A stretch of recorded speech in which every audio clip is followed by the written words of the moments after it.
সিএনজিতে করে ঢাকা মেডিকেলে নিয়ে আসা হয় এক নারীর মরদেহ। যারা নিয়ে এসেছিলেন মরদেহ রেখে পালিয়ে যান তারা। মেডিকেল মর্গে ৮ দিন লাশ পড়ে থাকার পর অনুসন্ধানে নামে পুলিশ। জানা যায় মরদেহটি নারায়ণগঞ্জের সিদ্ধিরগঞ্জের গৃহকর্মী মিমের। আটক করা হয় গৃহকর্তা সহ ৩ জনকে।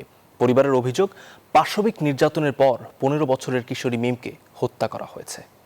সিসিটিভি ফুটেজে দেখা যায় ১২ আগস্ট দুপুর ১১টা ঢাকা মেডিকেলের সামনে সিএনজি থেকে একজনের মরদেহ ট্রলিতে ওঠানোর পর দ্রুত ঘটনাস্থল ত্যাগ করে সিএনজি।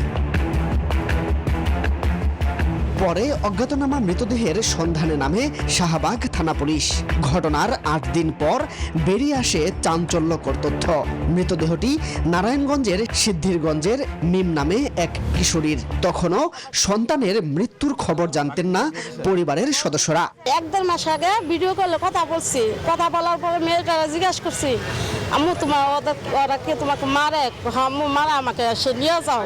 বৃহস্পতিবার রাতে নারায়ণগঞ্জের সিদ্ধিরগঞ্জ থেকে সন্দেহভাজন ৩ জনকে আটক করে পুলিশ। তদন্তে উদ্ঘাটন হয় রহস্যের। মিমের মা জানান, অভাবের তাড়নায় ১ বছর আগে মিমকে ফয়সালের বাসায় কাজে দিয়েছিলেন। মাঝে বারবার যোগাযোগের চেষ্টা করেও মেয়ের খোঁজ পাননি।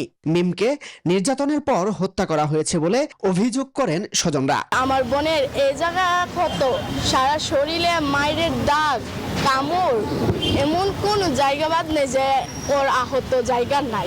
পরে মারা হয়েছে, মেয়েরা পরে ওনারা মেডিকেল নিয়ে গেছে, মেডিকেল নিয়ে পলাইছে, পলায় এসে নিজেরা জিটি করছে। পুলিশ জানায়, ময়নাতদন্তের প্রতিবেদন পাওয়ার পরে বেরিয়ে আসবে ঘটনার মূল কারণ। একটা মানুষ খুন হয়েছে বা যেটাই হয়েছে তাকে অজ্ঞাত স্থানে এখানে মানে ঢাকা মেডিকেলে রেখে গেছে।